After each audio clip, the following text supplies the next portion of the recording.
မင်္ဂလာပါရှင် BGS Channel ကပြန်လည်ကြိုဆိုပါရစေ။ဒီကနေ့မှလည်းစာရေးဆရာမင်းသွေးဆက်ရှမ်းမုံမြေရေးသားထားတဲ့ကိုဘောမိတ်စာဆိုတဲ့ဝတ္ထုဇာတ်လမ်းစဆုံးကိုတင်ဆက်ပေးသွားမှာဖြစ်ပါတယ်။နားဆင်ပေးကြပါဦးရှင်။ကားမှန်ကိုလာရိုက်နေတဲ့မိုးပေါက်တွေကတပြေးပြေးစိတ်လာတယ်။ကလောမျိုးအဝင်တောင်တက်လန်တစ်လျှောက်မှာမြူကိုတွေကအထက်လိုက်ဆိုင်နေတယ်။ပြီးတော့အပြင်ဘက်လေးတွေကကားမှန်အလုံးပိတ်ထားတာတော့မှအယိုးတွေကြီးစိတ်ဝင်လာတဲ့အေးဆက်ဆက်အငွေ့သက်မျိုးရှိတယ်။ Hello guys ကျွန်တော်တို့အခုကလောမျိုးအဆောင်ကနာမည်ကြီးစွန့်ပစ်ကိုလိုနီခေတ်အိမ်အဟောင်းကြီးကိုသွားနေပါတယ်။ရာသီဥတုကတော့အတော်လေးကိုမိုက်တယ်ဗျ။လင်းလင်းကကားနောက်ဘက်ကနေအနောက်ဘက်ကိုလှည့်ပြီးသူ့ရဲ့ဖုန်းကင်မရာနဲ့လောက်ရိုက်နေတယ်။သူကဒီခရီးစဉ်ကိုအတက်ကြွဆုံးစီစဉ်ခဲ့တဲ့သူပါ။ကင်မရာခဏချထားစမ်းမှလင်းလင်းရရှိမှမြူတွေအရန်ထုံနေပြီးတော့လမ်းကကြည့်မောင်းရတာတော့ခက်နေပါတယ်ဆိုမှ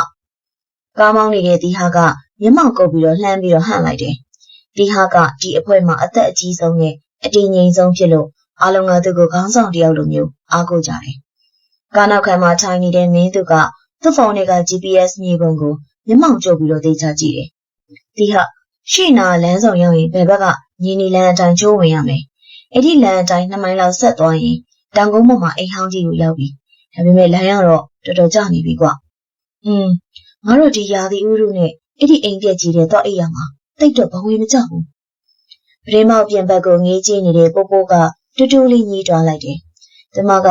အဖွဲထဲမှာစကားအနည်းဆုံးနဲ့ပဝင်းချင်းချင်းတွေကိုအမြဲတမ်းအကိန်းခန့်နေတတ်တဲ့သူဖြစ်တယ်။ပိုးပိုးရဲ့ပြီးမှထိုင်နေတဲ့သူ့ဝေကပိုးပိုးရဲ့လက်ကလေးကိုအသာအရာလှမ်းကန်လိုက်တယ်။သူ့ဝေကလည်းခန်းစားချက်ကိုလွှင့်ပြီးတခုခုဆိုရင်ကြိုတင်သိမြင်တတ်တဲ့အာယုံခန်းစားမှုမျိုးရှိတယ်။အခုလေကလောရဲ့အေးဆက်တဲ့လေးတူတွေမှာပြောပြလို့မတတ်တဲ့မွန်းချက်မှုတစ်ခုပါဝင်နေတယ်ဆိုတာသူ့ဝေတယောက်လေတိတ်တိတ်ကလေးခံစားနေမိတယ်။ပပူပါနဲ့ပပိုးရဲ့ငါတို့9ယောက်စလုံးပါတာပဲ။အဲ့ရဲ့လက်တွေမီးချောင်းနေလေအပြည့်စုံပါတယ်လေ။သူ့ဝေကပြုံးပြီးတော့နှစ်သိမ့်လိုက်တယ်။ကားလေးကဘယ်ဘက်မြင်းနီလန်းအတိုင်းချိုးဝင်လိုက်တဲ့အချိန်မှာလမ်းဘေးမှာဖွင့်ထားတဲ့လက်ဖက်ရည်ဆိုင်အသေးလေးတစ်ဆိုင်ကိုတွေ့လိုက်ရတယ်။ဒီဟာကကားကိုဆိုင်ရှိမှထိုးရက်လိုက်တယ်။မင်းသူမင်းလမ်းသေးချအောင်ဆိုင်ရှင်ကိုခဏဆင်းမေးကြည့်အောင်လေဒီဟာနဲ့မင်းသူကားပေါ်ကဆင်းသွားတယ်ဆိုင်ထဲမှာအသက်60အရွယ်ဒေသခံဦးလေးကြီးတယောက်ရှိတယ်သူကရင်တွေအိုးတိုင်ရင်သူတို့နှစ်ယောက်ကိုမော့ကြည့်တယ်ဦးလေးဒီလမ်းတိုင်းဆက်သွားရင်တောင်ကုန်းပေါ်ကကိုလိုနီခေတ်အိမ်အိုကြီးကိုရောက်တယ်ဟုတ်တယ်မလားမင်းသူကမေးလိုက်တယ်ဦးလေးကြီးရဲ့လက်တွေကရက်တန့်သွားတယ်သူကဆိုင်ပြင်ဘက်မှာရက်ထားတဲ့ကားလေးစီကိုလှမ်းကြည့်တယ်ကားမှန်ကနေတဆင့်လင်းလင်းသူ့ဝေနဲ့ပိုးပိုးတို့ကိုမြင်တော့သူကတီဟာတို့ဘက်ကိုပြန်လှည့်ကြည့်တယ်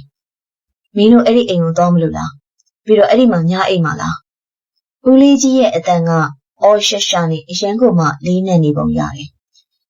ဟုတ်တယ်လေဦးလေးရဲ့ကျွန်တော်တို့ကဘလောက်ရိုက်ဖို့စီစဉ်ထားလို့ပါ။တီဟာကပြန်ထီတယ်။ဦးလေးကြီးကသက်ပြင်းရှည်ကြီးတစ်ချက်ချတယ်။သူ့မျက်လုံးထဲမှာကြောက်ရွံ့မှုတစ်ခုခုမြင်နေရတယ်လို့ပဲ။မင်းတို့9ယောက်မဟုတ်လား။ဦးလေးကြီးကကားတွေကလူတွေကိုလက်ညှိုးထိုးပြီးတော့ရှေ့ထွက်လိုက်တယ်။ပြီးတော့တီဟာရဲ့မျက်လုံးကိုတက်တက်စိုက်ကြည့်ပြီးခက်တူတူပြောတယ်။အဲ့ဒီအိမ်ကြီးထဲမှာသွားပြီးတော့သွားအိတ်တဲ့သူတွေကလေအိမ်ထဲကိုဝင်သွားတော့ကအတိုင်းအပြင်ကိုဘယ်တော့မှပြန်ထွက်မလာတတ်ကြဘူးကွ။မင်းတို့လည်းသတိထားကြ။တီဟာကျုံးရိုးတစ်လျှောက်စိတ်တက်သွားတယ်။ဦးလေးကြီးပြောတဲ့အတိုင်းဝင်သွားတော့ကအတိုင်းပြန်ထွက်မလာဘူးဆိုတဲ့စကားရဲ့အတိတ်ပဲကိုသူသေချာတော့နားမလည်ပေမဲ့ရင်ထဲမှာစနိုးစနောင်ခံစားချက်တစ်ခုဝင်ရောက်လာတယ်။ကျေးဇူးပါဦးလေးကျွန်တော်တို့ခရီးဆိုင်ပါမယ်။မင်းသူကဝင်ပြောပြီးတော့တီဟာရဲ့ပခုံးကိုလှမ်းပုတ်တယ်။ပြီးတော့သူတို့နှစ်ယောက်ကားဘက်ကိုပြန်တက်လာခဲ့တယ်။ကားလေးကမြင်းနီလန်းအတိုင်းလမ်းကိုရှေ့ဆက်ထွက်တယ်။မိုးပေါက်တွေကပိုပြီးတော့ကြီးလာတယ်လို့မြူကိုတွေကလည်းကားတစ်စီးလုံးကိုဝါမြူလိုက်တော့မတက်ပိုပြီးတော့ထူထပ်လာတယ်။ရှိဘက်တောင်ကုန်းပေါ်မှာတော့သူတို့9ယောက်ကိုစောင့်ကြုံနေတဲ့အိမ်ဟောင်းကြီးရဲ့အရိပ်မေကြီးကမိုးတစ်ဝါထွက်ပေါ်လာတယ်။မိုးကတဖြည်းဖြည်းပိုပြီးတော့သေးလာတယ်။ကောင်းမှန်တုတ်တန်တွေကအရှိန်ကုန်ပွက်နေပေမဲ့ရှေ့ကမြင်းနီလန်းကိုတော့မိုးတစ်ဝါလောက်ပဲမြင်နေရတယ်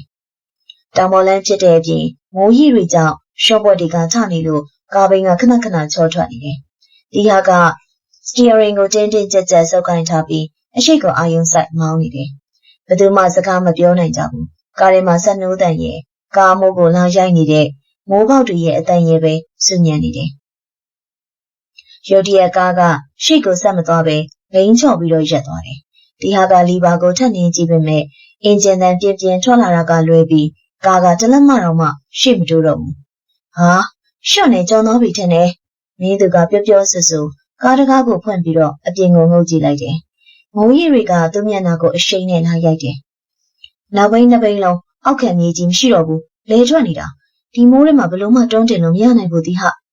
မင်းသူကကားလေးကိုပြန်ဝင်ပြီးတော့အခြေအနေကိုရှင်းပြတယ်ဒီဟာကားစတီယာရင်ကိုလက်နဲ့တစ်ချက်ထုပြီးတော့တက်ပြင်းချတယ်အပြင်မှာမှောင်စပြုတ်နေပြီမိုးကလည်းလုံးဝတိတ်နဲ့ပုံမပေါ်ဘူးဒီတိုင်းကားထဲမှာတညလုံးနေလို့ကတော့တောင်ပေါ်မှာအေးတန်ကြောင့်အလုံးအေးခဲပြီးတော့ဒုက္ခရောက်ကုန်လိမ့်မယ်ရှေ့နာတောင်ကုန်းလေးအကျော်မှာအိမ်ဟောင်းကြီးရှိတယ်မြေပုံရဆိုရင်လမ်းလျှောက်သွားရင်9မိနစ်လောက်ပဲမင်းသူကဖုန်းဆက်ခရင်ကိုကြည့်ပြီးတော့အကြံပေးတယ်ဖုန်းလိုင်းကတော့ no service ဖြစ်နေပြီအခုညီခေါ်ဖို့ကလည်းလုံးဝမဖြစ်နိုင်တော့ဘူးငါတို့အဲ့ဒီအိမ်ကြီးထဲမှာတော့ခိုမှရတော့မယ်လေအလုံးမဲအိတ်တူဓမီတွေယူကြဒီဟာကခေါင်းဆောင်ပြီးဆုံးဖြတ်ချက်ချတယ်လင်းကသူ့ကင်မရာအိတ်ကိုရင်ဘက်မှာပိုက်ထားပြီးတော့ကားပေါ်ကနေအမြန်ဆင်းတယ်သူ့ဝေနဲ့ပိုပိုလည်းမိုးကအင်ဂျီတွေဝတ်ပြီးတော့အနောက်ကနေလိုက်ဆင်းကြတယ်မိုးပေါက်တွေကနာကျင်လောက်တဲ့အထိကိုပေါ်ကိုလာရိုက်နေတယ်လေးတိုင်းတော့ကလည်းပြင်းလုံးလို့လမ်းလျှောက်ရတာတောင်ရိုင်းနေပြင်နေတယ်ဓမီအလေးရောင်တွေနဲ့မြင်းနီလန်းအတိုင်းဂုံးတက်ကလေးကိုရှောက်လာခဲ့ကြတယ်ခဏနေတော့မြူခိုးရီကြားတွေကနေအေးရမတစ်သားအင်ဂျီတစ်လုံးသူတို့ရှိမှထွက်ပေါ်လာတယ်နှစ်ကလာရှိစံပြစ်ခန့်ထားရတဲ့ကိုလိုနီခေတ်အိမ်ဟောင်းကြီးအုံမြင့်အမြင့်ကြီးနဲ့ဆောက်ထားပြီးတော့ပရင်းပေါက်တခရွက်တွေကဆွေးမြည်နေပြီဒီဟာကအင်ရှိလာသားဆောင်ပုတ်ကိုအရင်တက်သွားပြီးပင်မတစ်သားတကားကြီးကိုတွန်းဖွင့်လိုက်တယ်လေးလက်နဲ့တစ်သားတကားကြီးပွင့်သွားတာနဲ့တပြိုင်နက်တည်းအလုံးပိတ်ထားတဲ့အခန်းထဲမှာအေးဆက်ဆက်လေးတူးနဲ့အတူဖုံစော်နဲ့မှုန်နဲ့အဖြော့စားလေးတစ်ခုကသူတို့နှာခေါင်းလေးကိုအရင်ဆုံးဝင်လာတယ်9ယောက်စလုံးအိမ်ထဲကိုအလူရဲဝင်လိုက်ကြပြီးဒီဟာကတကားကိုပြန်ပိတ်လိုက်တယ်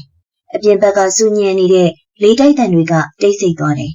ဒါပေမဲ့အိမ်ကြီးရဲ့အတွင်ပိုင်းလေးတူကမုန်းချက်စရာကောင်းလောက်အောင်ငြိမ်သက်နေတယ်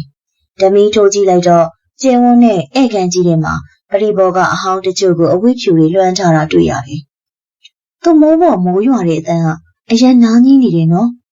ပိုပိုကမှောင်မဲနေတဲ့အိမ်ရဲ့တောင်ကျိုးတွေကိုဓမီနဲ့လိုက်ထိုးကြည့်ပြီးတော့တူတူလေးပြောတယ်တကယ်လဲအိမ်ကြီးထဲမှာသူ့မိုးကိုမိုးရီတွေလာရိုက်တဲ့အတန်းကပဲ့တင်ထန်နေတယ်လေးတိုက်လို့ပရင်းပေါက်သက်သားရွက်တွေကနေရန်ကိုလာလာရိုက်တဲ့အတန်းကလွန်ရင်ကျန်တာအလုံးကသိဆုံးနေတဲ့လေးဟာနဲ့တခုလိုပဲတိတ်ဆိတ်နေတယ်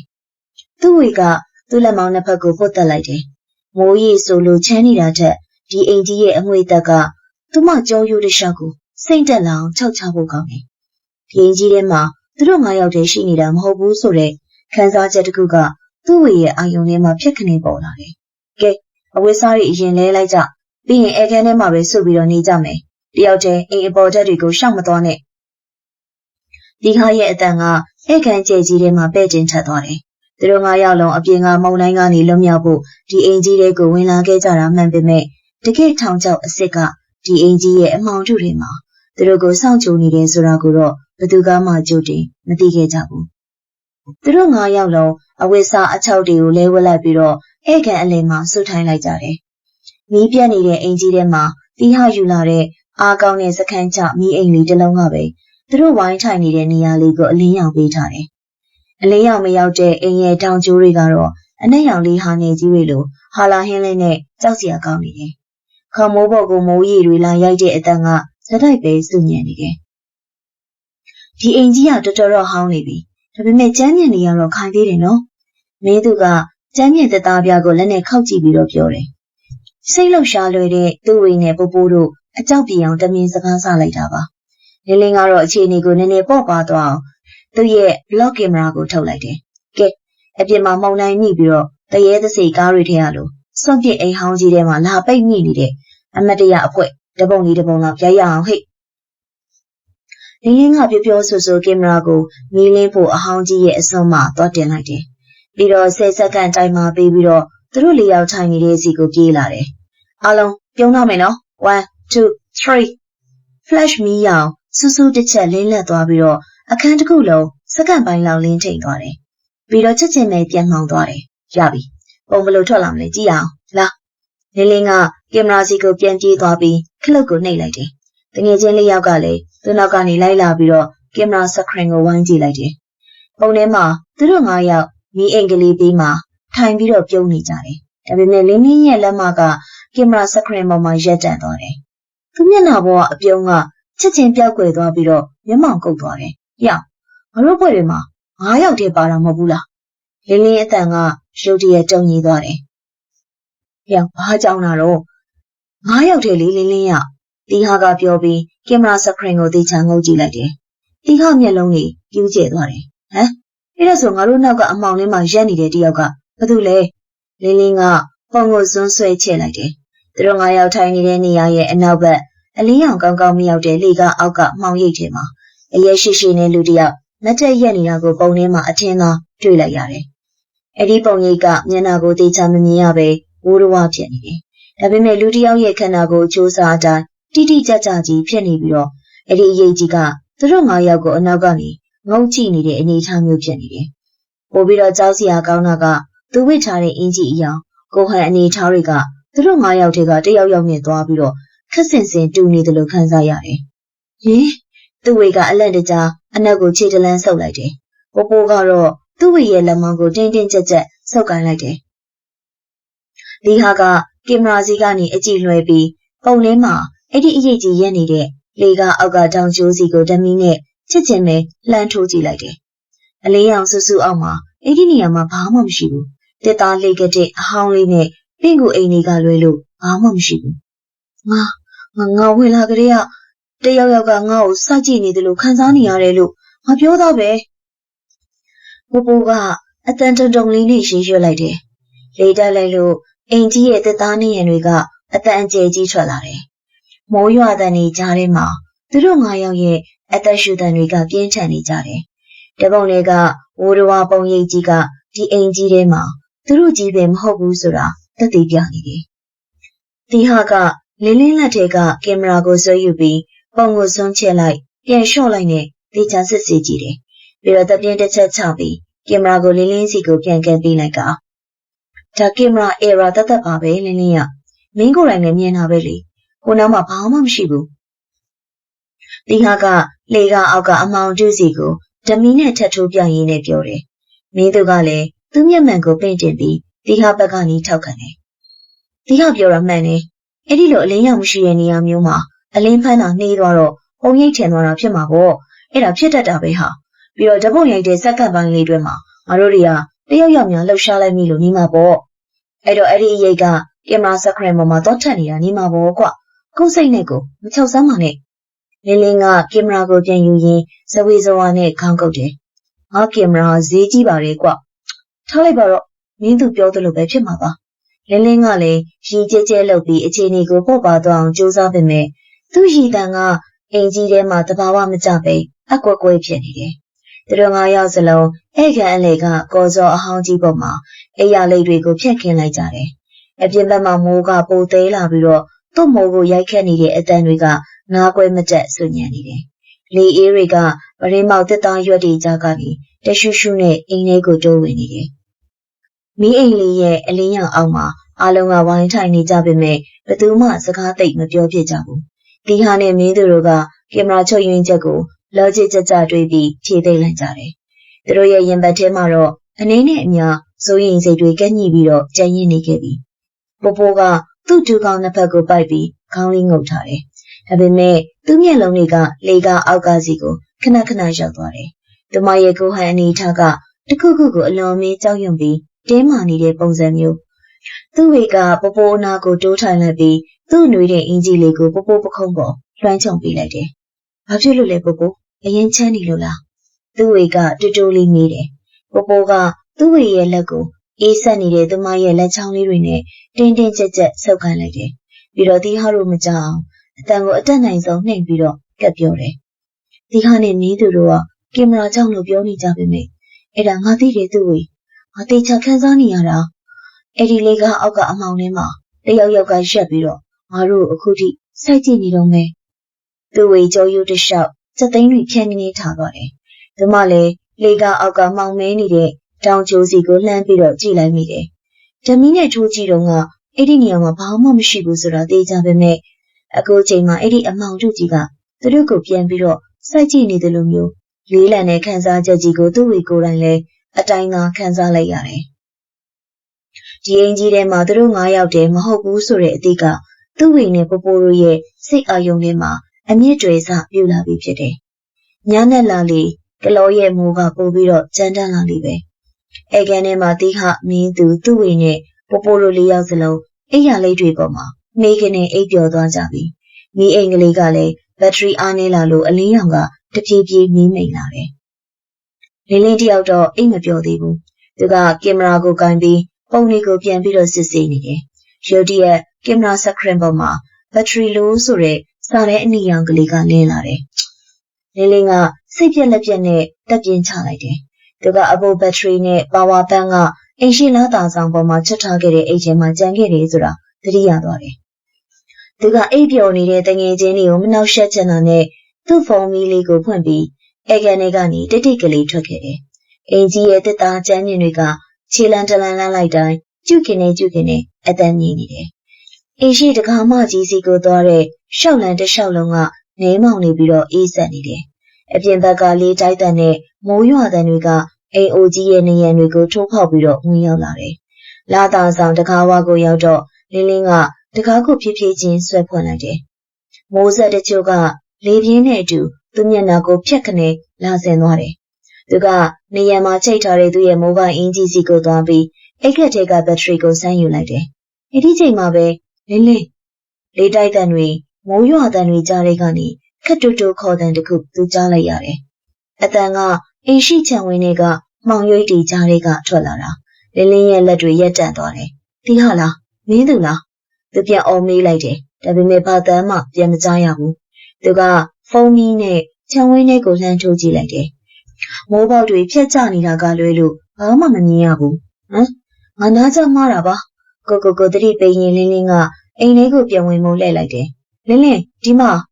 ဒီတစ်ခါအတန်းကပိုပြီးတော့ရှင်းလင်းလာတယ်။လင်းလင်းရဲ့ကြောရိုးတစ်လျှောက်စိတ်တက်သွားတယ်။ခြေလမ်းတွေလည်းရက်တက်သွားတယ်။သူရဲ့နှလုံးခုန်တန်ကတတိုင်းတိုင်းနဲ့မြည်လာတယ်။ဒီခေါ်တန်ကတီဟာရဲ့အတန်မဟုတ်ဘူး။မင်းသူရဲ့အတန်လည်းမဟုတ်ဘူး။ဒါကလင်းလင်းကိုယ်တိုင်ရဲ့အတန်အတိအကျပဲဖြစ်တယ်။သူရဲ့လေးယူလေးသိသူ့ရဲ့အတန်အော်ရှာဘာတစ်ခုမှမကွဲလွဲဘူး။ကိုနဲ့မေကိုအတန်နဲ့ကိုယ်တိုင်အပြင်ဘက်ကနေပြန်ချားနေရတာလောက်ကြောက်စရာကောင်းတဲ့အရာဒီလောကမှာမရှိတော့ဘူး။ဘသူလဲလင်းလင်းရဲ့အတန်ကတုံရည်နေတယ်။လင်းလင်းလာခဲ့အဲ့ဒီသူ့ရဲ့ကိုယ်ပိုင်အတန်ကြီးကအိမ်ဘေးကလေကတဲ့အဟောင်းတွေစီကနေထွက်လာတာ။တာမန်ချိန်ဆိုရင်သူကလုံးဝအိမ်လေးကိုပြန်ပြေးဝင်သွားမှသိကြတယ်။အခုချိန်မှာတော့ရုတ်တရက်သူဘာဖြစ်သွားလဲမသိဘူး။သူရဲ့အသိစိတ်တစ်ပိုင်းကအဲ့ဒီအတန်ကိုလိုက်သွားဖို့အတင်းကိုမှကြုံအားပေးနေတယ်လို့ပဲ။အိမ်ထဲကနေထွက်သွားခြင်းနဲ့စိတ်ဆန္ဒတစ်ခုကသူ့ကိုထိန်းချုပ်လိုက်တယ်လို့ဖြစ်သွားတယ်။လင်းလင်းကစိတ်ညှို့ခံရသူတယောက်လိုလာတာဆောင်ဘောကနေအောက်ကိုဖြည်းဖြည်းချင်းဆင်းသွားတယ်။မိုးရေတွေကသူ့တကူလုံးကိုရွှဲဆိုသွားစေပေမဲ့သူကသတိမထားမိဘူး။သူကအိမ်သေးမှာမဲမောင်နေတဲ့လမ်းကြားလေးအတိုင်းသူ့အတန်ထွက်ပေါ်လာတဲ့စီကိုတရွေ့ရွေ့ရှောက်သွားတယ်။အမောင်တူကြီးကလင်းလင်းတုံးဝင်ပြောက်ကွယ်သွားတယ်။အိမ်ရှိလာတာဆောင်ပေါ်မှာလင်းလင်းရဲ့အပိုဘက်ထရီတစ်လုံးနဲ့ပဲကျန်းပြစ်ပေါ်မှာပြုတ်ကျပြီးတော့ကျန်ရစ်ခဲ့တယ်။မနက်မိုးလင်းတော့မုန်တိုင်းကနည်းနည်းငြိမ်သွားပေမဲ့ကလောရဲ့မိုးဖွယ်ကတော့တဖွဲကျနေတော့မယ်။ပရိမောက်တစ်သားရွက်တွေကြားကနေဝင်လာတဲ့မနက်ခင်းအလင်းရောင်မှိုင်းလေးကြောင့်အဲ့ခန်းကြီးတစ်ခုလုံးကပြာနှံ့အယောင်ပေါက်နေတယ်။ဒီကအရင်ဆုံးနိုးလာတယ်။ဒီညလုံးအေးဆက်ကျန်းပြစ်ပေါ်မှာအိတ်ခဲ့ရတဲ့အတွက်သူ့တကူလုံးကကိုက်ခဲနေတယ်။သူကဘေဘီကိုဝေးကြည့်လိုက်တော့ကျန်တဲ့4ယောက်စလုံးအိယာလက်တွေပေါ်မှာရှိနေတော့မယ်။လင်းလင်းကတော့ဆောင်းကိုခေါင်းပြီးချုံပြီးကွေးကလေးအိတ်နေတယ်။သူအင်းကြီးတွေနည်းနည်းစိုးထိုင်းနေတယ်လို့ပဲလို့ဒီဟာကတွေးလိုက်မိတယ်။ညကမိုးရွာနီးမှပါလို့သဘောထားလိုက်တယ်။ခဏနေတော့အားလုံးမျိုးလာကြတယ်။နက်စာဖြင့်ပါလာတဲ့ပမုတ်ချောင်းနဲ့ရေကိုပဲဝေးညစားကြတယ်။လင်းလင်းမင်းမစားဘူးလား။ဘာဖြစ်နေရလဲ။မင်းမကောင်းဘူးလား။မင်းသူကတောင်းနာမှငြိမ်ကြီးထိုင်နေတဲ့လင်းလင်းကိုလှမ်းမေးလိုက်တယ်။အမြဲတမ်းစကားများပြီးတက်ကြွနေတတ်တဲ့လင်းလင်းကဒီမနေ့တော့ဘာကင်မရာမှလည်းမကိုက်ဘူး။ဘာစကားမှလည်းမပြောဘဲခေါင်းကိုငုတ်ထားတယ်။လင်းလင်းကမင်းသူကိုမော့ကြည့်တယ်။သူမျက်နှာကဖြူဖက်ဖြူရောဖြစ်ပြီးတော့မျက်လုံးတွေကစူးစူးဝါးဝါနဲ့တစ်ခုခုကိုလိုက်ပြီးတော့ရှာနေတဲ့ပုံစံမျိုး ငါဘိုင်းမစားသေးလို့လင်းလင်းကခတ်တူတူပြန်ဖြေပြီးတော့ခေါင်းပြန်ငုပ်သွားတယ်အတန်ကလင်းလင်းအတန်ဆိုတာမှန်ပေမဲ့လေယူလေသိန်းကအယုတ်ကျိုးပြက်ဖြစ်နေတယ်လို့အသက်မပါဘူးညကအေးမိသွားတာနေမှာပေါ့ခဏနေကားစီပြန်သွားပြီးတော့လမ်းချိန်နေသွားကြည့်အောင်ဒီဟာကအစီအစဉ်ဆွဲတယ်ဒီချိန်မှာသူ့ဝေကသူ့ဘေးမှာထိုင်နေတဲ့ပိုပိုရဲ့ပခုံးလေးတုံယူနေတာကိုသတိထားမိတယ်ပိုပိုကလက်ထဲကပေါမောက်ကိုမစားပဲသူတို့9ယောက်ရဲ့အနောက်ဘက်မနက်ခင်းအလင်းရောင်ကြောင့်ထင်းနေတဲ့အိမ်ရဲ့တသားနေရန်ကြီးစီကိုမျက်တောင်မခတ်ပဲစိုက်ကြည့်နေတယ်ပိုပိုဘာဖြစ်လို့လဲသူ့ဝေကတူတူလေးငေးလိုက်တယ်ပိုပိုကစကားပြန်မပြောဘူးဒီမရဲ့တုံရင်နေတဲ့လက်ညိုးလေးတစ်ချောင်းကနေရန်ပေါ်ကအရှိတ်တွေကိုထိုးပြနေတယ်ကြည့်နှစ်3 4 5ပိုပိုကတူတူကလေးရီးရွတ်နေတယ်သူ့ဝေလည်းပိုပိုကြည့်နေတဲ့နေရန်စီကိုလိုက်ကြည့်လိုက်တယ်သူတို့9ယောက်ဝိုင်းထိုင်နေတဲ့အတွက်နေရန်ပေါ်မှာအရှိတ်က9ခုထင်ရမှာဒါတဘာဝပဲလေဒါပေမဲ့ပိုပိုရဲ့ရေတွက်တန်ကဆက်ထွက်လာတယ်6သူ့ဝေမျက်လုံးတွေပြူးကျဲသွားတယ်နေရန်ပေါ်မှာတကယ်ပဲအရှိတ်က6ခုထင်နေတယ်သူ့ဝေကအလန့်တကြားနဲ့အခန်းထဲကလူတွေကိုအမြင်ပြန်ပြီးတော့ရေတွက်ကြည့်လိုက်တယ်ဒီဟာမင်းသူလင်းလင်းပိုပိုနဲ့သူ9ယောက်အတိပဲဘလို့မှ6ယောက်မဖြစ်နိုင်ဘူးဒါပေမဲ့နေရန်ပေါ်မှာအရှိတ်က6ခုဖြစ်နေတယ်ဒီဟာသူ့ဝေအတန်ကထိတ်လန့်မှုကြောင့်အကွဲသွားတယ်နေရန်ကိုကြည့်ပါဦးဒီဟာနဲ့မင်းသူလည်းလှည့်ကြည့်လိုက်ကြတယ်အားလုံးရဲ့အသက်ရှူတန်တွေရက်တန့်သွားတယ်နေရန်ပေါ်မှာခက်မမဲအရေးကြီး6ခုဒီဟာကနေရာကနေစက်ကနေမတက်ထရက်လိုက်တယ်နေရန်ပေါ်ကအရေးတစ်ခုလှိုင်းထသွားတယ်မင်းသူလည်းမတက်ရက်တယ်နောက်ထပ်အရေးတစ်ခုလှုပ်ရှားသွားတယ်သူ့ဝေပိုပိုနဲ့လင်းလင်းတို့ရဲ့အရေးတွေကကျန်းပြစ်ပေါ်မှာထိုင်နေတဲ့အတိုင်းရှိတယ်ဒါဆိုရင်ဒီ6ခုမြောက်အရေးကြီးကဘသူ့အရေးလဲအဲ့ဒီပုံနေတဲ့အရေးကြီးကခေါင်းငုပ်ပြီးတော့ထိုင်နေတဲ့လင်းလင်းရဲ့အရေးပြီးမှကပ်ပြီးတော့ထိုင်နေတာဖြစ်တယ်အားလုံးကြောက်လန့်တကြားကြည့်နေတော့မှပဲအဲ့ဒီ6ခုမြောက်အရေးကြီးရဲ့ခေါင်းပိုင်းကဖြည်းဖြည်းချင်းလှုပ်ရှားလာပြီးသူ့ဝေတို့ရှိတဲ့ဘက်ကိုလှည့်ကြည့်လာတဲ့ပုံစံမျိုးအရေးကပြောင်းသွားတယ်ပိုပိုကအသက်ကုန်အော်ပြီးမျက်နှာကိုလက်ဝါးနှစ်ဖက်နဲ့အုပ်ပလိုက်တယ်ဒီဟာကဘီးနားမှာချထားတဲ့ဓမီကိုကောက်ကင်ပြီးနေရန်စီကိုအလင်းရောင်အကုန်တင်ပြီးတော့ထိုးချလိုက်တယ်ဆူရှာတဲ့အလင်းရောင်ကြောင့်နေရန်ဘောကအရေးတွေအကုန်လုံးဖြက်ကနေပျောက်ကွယ်သွားတယ်အခန်းထဲကအားလုံးရဲ့အသက်ရှူတန်ပြင်းပြင်းကလွယ်လို့ဘာမှမရှိဘူးဘာမှမဟုတ်ပါဘူးပရင်းပေါက်ကအလင်းအဝင်ထွက်မှလို့အရှိတ်ထက်နေတာနေမှာပေါ့ဒီဟာကပြောလိုက်တယ်သူနှစ်ခုမှကျွေးစည်းတွေပြန်နေတာကိုတော့အားလုံးကမြင်နေရတယ်ဘယ်လို logic နဲ့မှရှင်းပြလို့မရတော့တဲ့အရှိအတွက်ပြဿနာကိုသူတို့မျက်ဝါးထင်ထင်မြင်တွေ့လိုက်ရပြီသူတို့9ယောက်ထဲမှာ6ယောက်မြောက်အရှိတစ်ခုကတိတိကလေးရုံးနှိုးပြီးတော့ဝင်ရောက်နေပြီအရှိ6ခုကိုမြင်လိုက်ရပြီးတဲ့နောက်ပိုင်းအဲ့ကန်ထဲမှာလေတို့ကအကြတန်ကြားရလာအောင်တိတ်ဆိတ်သွားတယ်ဒီဟာကအခြေအနေကိုပုံမှန်ဖြစ်အောင်ထိန်းဖို့ကြိုးစားပေမဲ့ဘယ်သူမှစိတ်မအေးနိုင်ကြဘူးအားလုံးကတယောက်နဲ့တယောက်ခက်ခွက်ခွာထိုင်ပြီးတန်တရားမျက်လုံးတွေနဲ့အကဲခတ်နေကြတယ်အထူးသဖြင့်လင်းလင်းကမီးလင်းဖို့အဟောင်းကြီးပေးမှာမှောင်ရိပ်ကျနေတဲ့ထောက်မှာလူနှစ်ဖက်ကိုပိုက်ပြီးငြိမ်ငြိမ်ကြီးထိုင်နေတယ်မနေ့ကတော့ကားပေါ်မှာတချင်းတွေအော်ဆိုပြီးတော့ကင်မရာတကားကနေအတက်ကြွဆုံးဖြစ်ခဲ့တဲ့လင်းလင်းရဲ့ပုံစံနဲ့လုံးဝကိုကွဲလွဲနေတယ်ပြီးတော့သူ့အင်ကြီးကနည်းနည်းဆူထိုင်းထိုင်းဖြစ်ပြီးတော့အသားရည်တွေကသွေးဆုပ်နေတယ်လို့ဖြူဖြော့နေတယ်မျက်တောင်ခတ်တာတော့မှအင်မတန်ကိုမှနှိကွေးလွန်နေတယ်မင်းသူကသူ့ရဲ့မျက်မှန်ကိုပင့်တင်ရင်လင်းလင်းကိုမျက်တောင်မခတ်ပဲစိုက်ကြည့်နေတယ်အုံနောက်တွက်တဲ့မင်းသူကတခုခုမှားယွင်းနေပြီဆိုတာသူကအတိအကျအနှံ့ရနေပြီလင်းလင်းမီကင်မရာကြီးဒီတိုင်းပြစ်ထားတာလားဘလို့ဆက်မရိုက်တော့ဘူးလားမင်းမဲဒီခရီးစဉ်ကနေ 100k ဆက်ပြအောင်လုပ်မယ်ဆိုမင်းသူကဆန်းတဲ့အနေနဲ့စကားစတယ်လင်းလင်းကခေါင်းကိုဖြည်းဖြည်းချင်းမော့လာတယ်သူ့ရဲ့မျက်လုံးတွေကမင်းသူမျက်နှာကိုတက်တက်မကြည့်ပဲမင်းသူရဲ့အနောက်ကိုစိုက်ကြည့်နေတဲ့အတိုင်းအသက်မပါဘူးဘလော့ 100k ဆက်ရိုက်မယ်လေလင်းလင်းရဲ့အတန်ကစက်ရုပ်တရုပ်ကစကလုံးလေးကိုအလွတ်ကျက်ပြီးတော့ပြန်ရွတ်ပြနေတယ်လို့လေယူလေသိန်းကပြတ်တောင်းနေတယ်မင်းသူကဒီဟာကိုတစ်ချက်လှမ်းကြည့်လိုက်တယ်ဒီဟာလည်းမင်းသူလိုပဲလင်းလင်းရဲ့အမူအရာတွေကိုတန်တရားဝင်နေပြီဒါနဲ့လင်းလင်းမင်းသူကလင်းလင်းနာကိုခြေတလန်းထပ်တိုးလိုက်တယ်မနစ်ကငါတို့တောင်ကြီးကိုသွားတော့ငါလေနေအရန်မူးပြီးတော့ဟိုတယ်လော်ဘီမှာအိပ်ပျော်သွားတာမှတ်မိလား သူ့ဝေနဲ့ပိုပိုတို့မင်းသူဘာလို့ဒီစကားရုတ်တရက်ကောက်ပြောလိုက်မှန်းမသိလို့နားမလည်စွာနဲ့လှည့်ကြည့်လိုက်တယ်။တီဟာရဲ့မျက်လုံးတွေကကျဉ်းမြောင်းသွားတယ်။လင်းလင်းရဲ့မျက်နှာပေါ်မှာအပြုံးတစ်ခုဖြတ်ပြေးသွားတယ်။ဒါပေမဲ့အဲ့ဒီအပြုံးကလူတစ်ယောက်ရဲ့သဘာဝအပြုံးမျိုးမဟုတ်ဘူး။မှတ်မိတယ်။တောင်ကြီးဟိုတယ်လော်ဘီအဲ့ဒီတော့ကအရန်အေးတာပဲနော်။လင်းလင်းကခေါင်းလေးတငိမ့်ငိမ့်နဲ့ပြန်ပြေးလိုက်တယ်။တအိမ်လုံးတိတ်ဆိတ်နေတယ်။မင်းသူမျက်နှာပြတ်ကျသွားပြီးအနောက်ကိုခြေတလန်းဆုပ်လိုက်မိတယ်။ငါတို့တောင်ကြီးကိုတစ်ခါမှမသွားဘူးလင်းလင်း။နှစ်ကငါတို့သွားတာငွေဆောင်ကမ်းချင်လေ။မင်းသူရဲ့အတန်ကကြောက်ရွံ့မှုကြောင့်တုန်ညင်သွားတယ်။ပိုပိုကပါဇက်ကိုလက်ဝါးနဲ့အုပ်ပြီးရှိတ်တန်ထွက်မလာအောင်အတင်းကိုမှထိန်းထားရတယ်။သူ့ဝေကလည်းတကိုယ်လုံးတုန်ညင်လာပြီးတော့တီဟာရဲ့အနောက်ကိုဝင်ပုန်းလိုက်တယ်။လင်းလင်းကသူမှားသွားတယ်ဆိုတာကိုသတိထားမိတဲ့ပုံစံလုံးဝမပြဘူး။သူ့မျက်နှာပေါ်ကအပြုံးကြီးကပျောက်ကွယ်မသွားဘဲနဲ့ခေါင်းကိုဘဲဘက်ပခုံးပေါ်နည်းနည်းဆောင်းချလိုက်တယ်။ငွေဆောင်ငွေဆောင်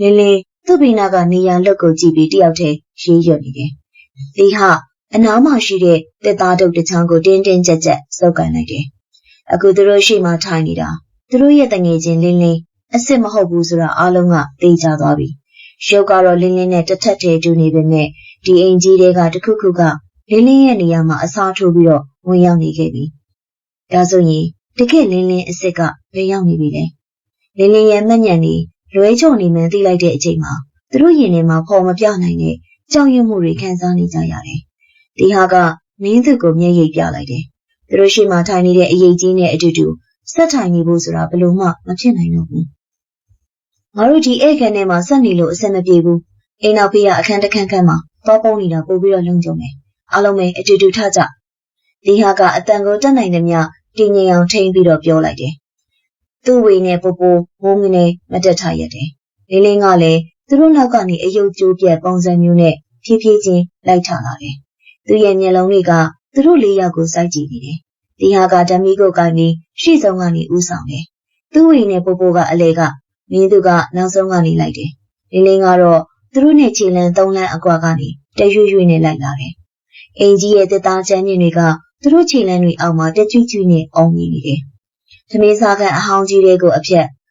်အခန်းရဲ့နေရန်တစ်ဖက်လုံးစာနီးပါအရှိရှိတဲ့ရှေးဟောင်းမှန်ကြီးတစ်ချက်ကိုဓမီအလင်းရောင်အောက်မှာတွေ့လိုက်တယ်။မှန်သားတွေကညစ်သေးနေပြီးတော့မှုတွေတက်နေပေမဲ့ပုံရိပ်ကိုတော့ရှင်းရှင်းလင်းလင်းထင်ဟပ်နေတော့မယ်။သူတို့၅ယောက်မှန်ကြီးရှိကအဖြတ်ပိုပိုကမှန်လေးကိုအမှတ်မထင်လှမ်းကြည့်လိုက်မိတယ်။ဟင်ပိုပိုရဲ့ခြေလမ်းတွေကရက်တန့်သွားတယ်။သူမရဲ့မျက်လုံးတွေကပြူးကျဲသွားပြီးတကူလုံးတုံရင်လာတယ်။ပိုပိုရက်သွားတော့သူ့ဝေနဲ့ရှေ့ဆုံးကတီဟာတို့လည်းရက်ပြီးမှန်လေးကိုလှည့်ကြည့်လိုက်ကြတယ်။တီဟာရဲ့ဓမီအလင်းရောင်အောက်မှာမှန်လေးမှာသူတို့ရဲ့ပုံရိပ်တွေကပေါ်နေတယ်။တီဟာမင်းသူ့ဝေပိုပိုပြီးတော့သူတို့အနောက်မှာလင်းလင်းဒါပေမဲ့မှန်လေးမှာ၅ယောက်တည်းမဟုတ်ဘူး။မှန်လေးမှာသူ့ဝေရဲ့အနောက်တက်လင်းလင်းရဲ့ဘေးကက်ရက်မှာ6ယောက်မြောက်လူတစ်ယောက်မတ်တက်ရက်နေတယ်။အရက်အမောင်းကလင်းလင်းနဲ့တစ်ထက်တည်းတူပေမဲ့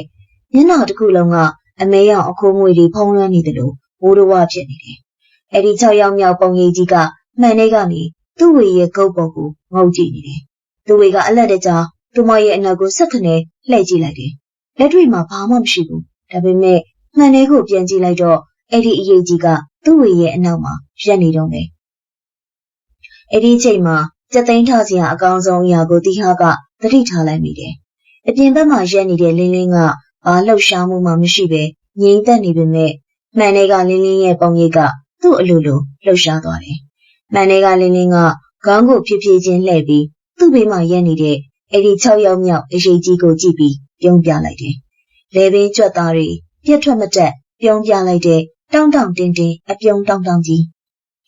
းသူ့ဝေနဲ့ပိုပိုတို့အားကနေအတကုံအော်ဟစ်လိုက်ကြတယ်။သွားမယ်ကြီးဒီဟာကသူ့ဝေလက်ကိုအတင်းဆွဲပြီးမှောင်နေတဲ့ဇင်းချက်လန်းအတိုင်းပြေးတယ်။အနောက်ကနေပိုပိုရဲ့ကြောက်နဲ့တကြားအော်တဲ့ခြေတံတွေကလည်းကပ်ပါလာတာကြားရတယ်။အခန်းတကားဝရောက်တော့ဒီဟာကသူ့ဝေကိုအထက်ကိုအတင်းတွန်းပို့လိုက်ပြီးတော့အနောက်ကပါလာတဲ့ပိုပိုကိုလက်ကမ်းပြီးတော့ဆွဲလိုက်တယ်။ပိုပိုရဲ့လက်ချောင်းလေးတွေကအေးဆက်လို့ဒီဟာတုံငနေဖြစ်သွားပေမဲ့အရေးကြီးနေတာမို့အထက်ကိုအတင်းဆွဲသွင်းပြီးတကားကိုချက်ထိုးပိတ်ပလိုက်တယ်။မင်းသူကလည်းအနောက်ကနေကမန်းကတန်ပြေးဝင်လာတယ်။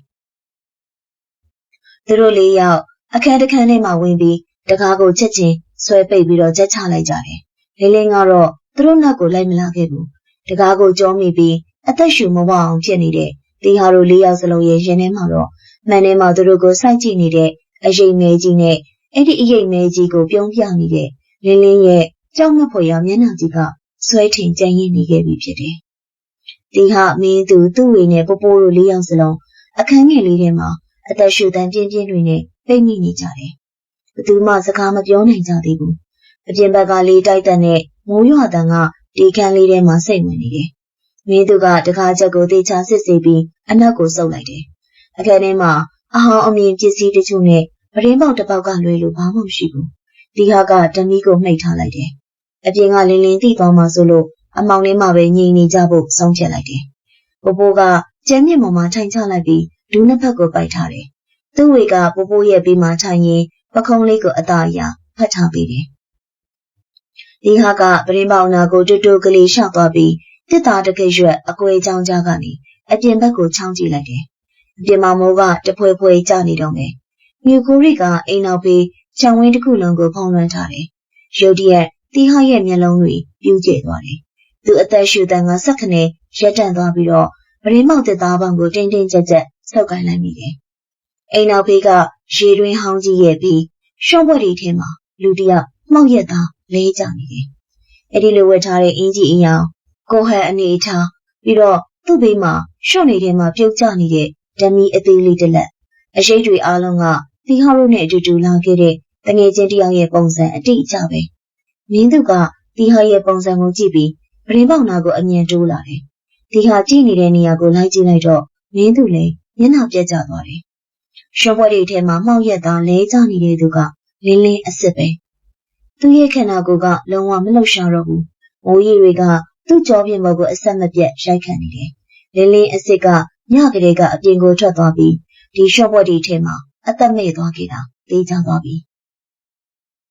မင်းသူကအနောက်ကိုခြေလန်းတလန်းဆုပ်ပြီးတီဟောက်ကိုမောကြည့်လိုက်တယ်။နှစ်ယောက်စလုံးရဲ့မျက်ဝန်းတွေထဲမှာပြောပြလို့မရတဲ့ကြောက်ရွံ့မှုတွေအပြည့်ရှိနေတယ်။အပြင်မှာသေဆုံးနေတာလင်းလင်းအစ်စ်ဆိုရင်အခုနာကသူတို့နဲ့အတူတူအဲကန်ထဲမှာထိုင်နေခဲ့တဲ့မှန်ထဲမှာကြောက်စရာကောင်းအောင်ပြုံးပြနေတဲ့အဲ့ဒီအရေးကြီးကဘာတူလဲ။သူ့ဝေနဲ့ပိုပိုကသူတို့နှစ်ယောက်ရဲ့ပုံစံကိုကြည့်ပြီးတကူကူမှားယွင်းနေပြီဆိုတာရှင်းမိသွားတယ်။သူ့ဝေကမတက်ထရက်လိုက်ပြီးမိကုံးထုတ်တဲ့မျက်လုံးတွေနဲ့ကြည့်တယ်။ဒီဟာကကောင်းကိုဖြည်းဖြည်းချင်းခါရန်ရင်နှာခမ်းကိုတင်းတင်းကိုက်ထားလိုက်တယ်။အင်ကြီးရဲ့အပြင်ဘက်မှာတကယ်လင်းလင်းကသိဆုံးနေပြီ။အင်ကြီးရဲ့အတွင်းဘက်မှာတော့လင်းလင်းရဲ့ရုပ်ပုံကိုခိုးယူထားတဲ့အတုခိုးထားတဲ့စက်ထမမြောက်လူတစ်ယောက်ကသူတို့နဲ့အတူတူရှိနေတယ်။အခုအချိန်မှာသူတို့၄ယောက်စလုံးဒီအခန်းထဲမှာပိတ်မိနေကြပြီ။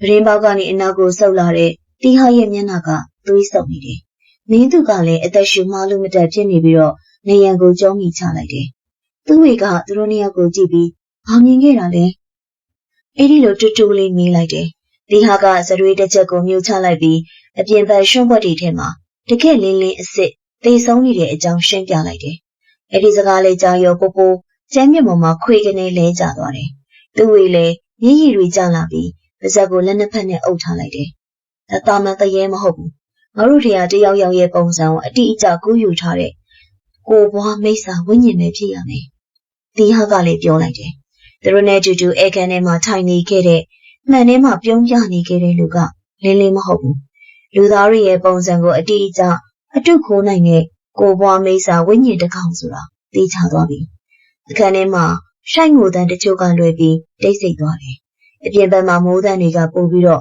ကျဲလွန်လာတယ်လို့ပဲ။ရုတ်တရက်မင်းသူကခေါင်းမို့လာပြီးတော့အခန်းထဲကလူတွေကိုတလှည့်စီလိုက်ကြည့်တယ်။သူ့မျက်လုံးတွေထဲမှာအကြောက်တရားထက်ပိုနှံဆိုင်တဲ့တန်တရားအရေးရောင်တွေကဝင်လာတယ်။ဒီဟာငါတို့တေချာစဉ်းစားကြည့်ရအောင်။မင်းသူကအတန်ကိုနှိမ်ပြီးတော့ပြောတယ်။ဒီကိုဘွားမိစ္ဆာဝိညာဉ်ကလင်းလင်းကိုအတိအကျပုံတူကူးနိုင်နေဆိုရင်တခြားလူတွေကိုရောပုံတူမကူးနိုင်ဘူးလို့ဘာသူပြောနိုင်မှာလဲ။ဒီဟာရဲ့မျက်ခုံးတွေကတွန့်ကျိုးသွားတယ်။မင်းသူပြောခြင်းတဲ့အဓိပ္ပာယ်ကိုသူကချက်ချင်းပဲသဘောပေါက်လိုက်တယ်။မင်းဆိုလိုတာအခုဒီခန်းထဲမှာရှိနေတဲ့ငါတို့၄ယောက်ထဲမှာရောနောက်ထပ်မိစ္ဆာတစ်ကောင်ရောမနေဘူးလို့ဘလို့သိကြနိုင်မလဲလို့မေးတာဟုတ်တယ်မလား။ဒီဟာကပြန်မေးလိုက်တယ် သူ့ဝေကအဲ့ဒီစကားကိုကြားတော့ဘေးနားမှာထိုင်နေတဲ့ပိုပိုကိုတွန့်ငနေကြည့်ပြီးအနောက်ကိုခြေလန်းနဲ့ဆုပ်သွားတယ်။ပိုပိုကလည်းသူ့ဝေကိုမျက်လုံးပြူးကျဲပြီးတော့ပြန်ဆိုင်ကြည့်တယ်။အခန်းကျင်းလေးတွေကလေတုကရုတ်တရက်မွန်းကျက်သွားတယ်။ခုနကအထိအပြင်ဘက်ကရန်သူကိုအတူတူကြောက်နေကြတဲ့တငယ်ချင်းလေးယောက်ကအခုတော့တယောက်ကိုတယောက်ယုံကြည်မှုလုံးဝပျောက်ဆုံးသွားခဲ့ပြီ။ဒီဟာကမင်းသူကိုစိုက်ကြည့်နေတယ်။မင်းသူကလည်းဒီဟာရဲ့လက်ထက်ကဓမီကိုမျက်တောင်မခတ်ပဲစောင့်ကြည့်နေတယ်။သူတို့အားလုံးရှင်ဘက်ထဲမှာကိုရှိကလူကတကယ်လူအစ်စ်ဟုတ်ရဲ့လားဆိုတဲ့မိကုန်းကကြီးဆိုးသွားတယ်။ကလောင်မျိုးအစုံကစွန့်ပစ်အိမ်ဟောင်းကြီးထဲမှာအဆိုးရွားဆုံးကသစီချောင်းလန့်တာမဟုတ်ပဲ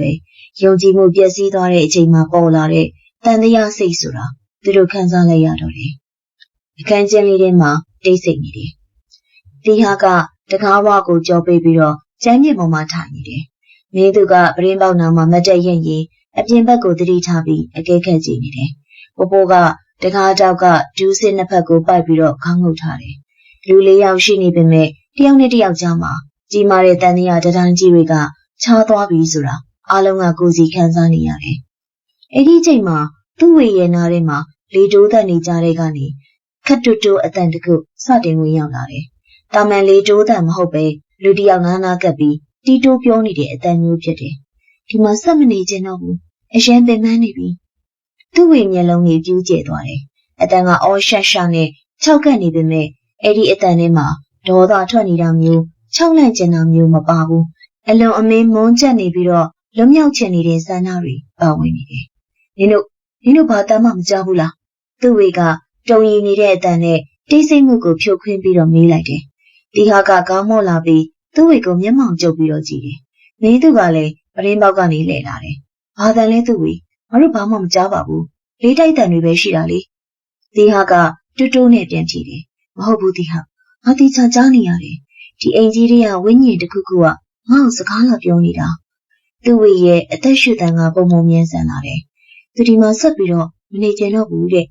ရင်ပင်ပန်းနေပြီတဲ့။မင်းသူကတပြင်းရှိကြီးတစ်ချက်ကိုချပြီးသူ့ဝေနာကိုရှောက်သွားလိုက်တယ်။သူ့ဝေမင်းအရန်ကိုစိတ်လှုပ်ရှားပြီးတော့ထင်အောင်ထင်မှာဖြစ်နေတာနေမှာပါ။အပြင်မှာလင်းလင်းအသက်ခံထားလို့ငါတို့ကိုယ်တိုင်မျက်မြင်ကိုယ်တွေ့မြင်ထားတယ်လေ။သူကငါတို့ကိုတတ်ချင်နေတဲ့မိစ္ဆာပဲဖြစ်ရမယ်။မင်းသူပြောတာမှန်တယ်။ဒီဟာကလည်းဝင်ပြီးတော့ထောက်ခံတယ်။သူကလင်းလင်းကိုတတ်ပြီးတော့လင်းလင်းနေရာမှာအစားထိုးဝင်ယူထားတာ။သူကငါတို့ကိုတယောက်ချင်းစီကိုလိုက်တက်ဖို့ကြိုးစားနေတာ။မဟုတ်ဘူး။သူ့မိကခေါင်းကိုအတင်းခါရမ်းလိုက်တယ်။သူကလင်းလင်းကိုတတ်လိုက်တာငါတို့ကိုချောင်းနှံ့ဖို့တသက်မဟုတ်ဘူး။ငါခုသဘောပေါက်သွားပြီ။ဒီကိုပွားမိစ္ဆာဝိညာဉ်ကဒီအိမ်ဟောင်းကြီးရဲ့နေနိမိတ်အပြင်ဘက်ကိုဘလို့မှထွက်လို့မရဘူး။သူအပြင်လောကကိုထွက်ခြင်းတခုတည်းသောနီလန်းကလူသားတယောက်ရဲ့နေရာကိုအစားထိုးပြီးတော့ငါတို့အဖွဲ့ထဲမှာသူကရောနှောပြီးတော့လိုက်ပါသွားဖို့ပဲ။အခန်းထဲကရုတ်တရက်တိတ်ဆိတ်သွားပြန်တယ်။သူ့ဝေပြောတဲ့စကားရဲ့အတိတ်ပဲကိုသိဟရောမင်းသူကပါချက်ချင်းသဘောပေါက်သွားတယ်။မင်းဆိုလိုတာကသူကလင်းလင်းအယောင်ဆောင်ပြီးတော့နှစ်ပြက်ငါတို့နဲ့အတူတူကားဘုတ်ကိုလိုက်တက်လာဖို့စီစဉ်နေတာပေါ့ဟလား။ဒီဟာရဲ့အတန်ကတိတိတတ်တာတုန်ခိုက်သွားတယ်။ဒါပဲဖြစ်ရမယ်။သူ့ဝေကဆက်ပြောတယ်။သူကလင်းလင်းကိုအရင်ဆုံးပြစ်မှတ်ထားလိုက်တာ။ဒါပေမဲ့ငါတို့ကအခုလင်းလင်းအတုမှန်သိသွားပြီ။အခုလိုပြေးပုံးနေတော့သူ့စီစဉ်ကပြတ်သွားပြီ။အဲ့ဒီတော့သူ့ဝေကစကားကိုအဆုံးမသက်ပဲရက်လိုက်တယ်။မင်းသူကသူ့ရဲ့မျက်မှန်ကိုပင့်တင်ပြီးသူ့ဝေစကားမဆက်ရဲတဲ့စကားကိုဆက်ပြောလိုက်တယ်။ဒီတော့သူကလင်းလင်းနေရာမှာအစားထိုးလို့မရဘူးဆိုတာကိုသိသွားပြီ။ဒီအိမ်လေးကနေသူလွတ်မြောက်ဖို့အတွက်ငါတို့ဖွဲ့တွေကနောက်ထပ်တစ်ယောက်ကိုအလေးငိုက်မှာထပ်ပြီးတော့အစားထိုးဖို့သူစူးစမ်းလိုက်မယ်။မင်းသူရဲ့စကားဆုံးမှာဒီဟာကတောက်နောက်မှာထိုင်နေတဲ့ပိုပိုကိုမျက်လုံးတောက်ကနေအကဲခတ်လိုက်တယ်။ပိုပိုကတော့သူတို့ပြောတဲ့စကားတွေကိုဘာမှစိတ်ဝင်စားဖို့မရပဲငြိမ်သက်နေစေဖြစ်တယ်။ဒါဆိုရင်ငါတို့အခုဘာလုပ်မလဲဒီဟာ။ပြင်မှာဒီမိစ္ဆာငါတို့ကိုစောင့်နေမှသိကြတယ်။ငါတို့ဒီခန်းထဲမှာပဲအမြဲတမ်းပုံနေလို့မရတာ။သူ့ဝေကစိုးရိမ်တကြီးပြောတယ်။ဒီဟာကတကားချက်ကိုသေချာကြည့်ပြီးနှကန်းကိုတင်းတင်းကိုက်ထားလိုက်တယ်။ငါတို့အပြင်ကိုမဖြစ်မနေထွက်ရမယ်။ကားစီကိုအမြဲဆုံးပြေးရမယ်။ဒါပေမဲ့အဲ့ဒီလိုမလုပ်ခင်မှာငါတို့အချင်းချင်းအရင်ဆုံးရှင်းဖို့လိုနေပြီ။ဒီဟာကမင်းသူနဲ့သူ့ဝေကိုတလဲစီကြည့်လိုက်တယ်။အခုဒီခန်းထဲမှာရှိနေတဲ့ငါတို့၄ယောက်စလုံးကရောတကယ်လူအစ်စ်တွေဟုတ်ရဲ့လားဆိုတာဘယ်သူအာမခံနိုင်မှာလဲ။ဒီဟာရဲ့မိကွန်းကြောင့်မင်းသူလည်းအနောက်ကိုခြေတလန်းဆုပ်တယ် သူ့ဝေရဲ့မျက်လုံးလေးကပြူးကျသွားတယ်။ဒီပြင်မှာလင်းလင်းအတုကိုကြောက်နေရတဲ့အကြောက်တရားထက်ကိုယ်နာမှာရှိတဲ့တငယ်ချင်းတွေကိုတန်တရားဝင်နေရတဲ့အကြောက်တရားက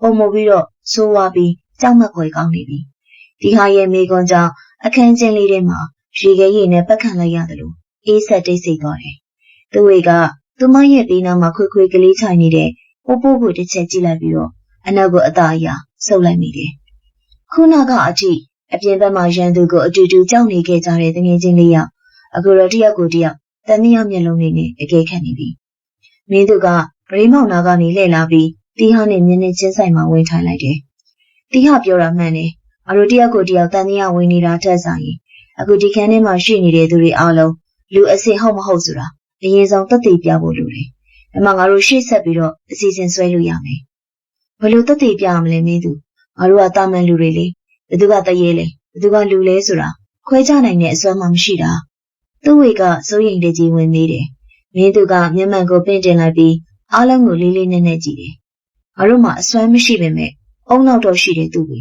။ငါတို့ကြုံတွေ့ခဲ့ရတဲ့ဖြစ်ပျက်တွေကိုသေချာပြန်ဆက်ဆက်ပြီးတော့စဉ်းစားကြည့်ရအောင်။ဒီကိုဘွားမိစ္ဆာဝိညာဉ်မှာသူဖောက်ဖျက်လို့မရတဲ့အားနည်းချက်တွေနဲ့စီးမြင်တွေရှိနေတယ်။ဒီဟာကစိတ်ဝင်စားသွားပြီးရှေ့ကိုနည်းနည်းတိုးထန်လိုက်တယ်။မင်းသတိထားမိလိုက်တဲ့စီးမြင်ကဘာတွေလဲဆက်ပြောပါအောင်။ပထမဆုံးချက်အနေနဲ့ဒီမိစ္ဆာလူအရှိအတွက်ကိုအတိအကျတွက်ချက်တတ်တယ်။ဒါကအမြဲတမ်းပုံနေတဲ့ဆဋ္ဌမမြောက်လူတစ်ယောက်အဖြစ်နဲ့အရင်ဆုံးစတင်ပေါ်လာတတ်တယ်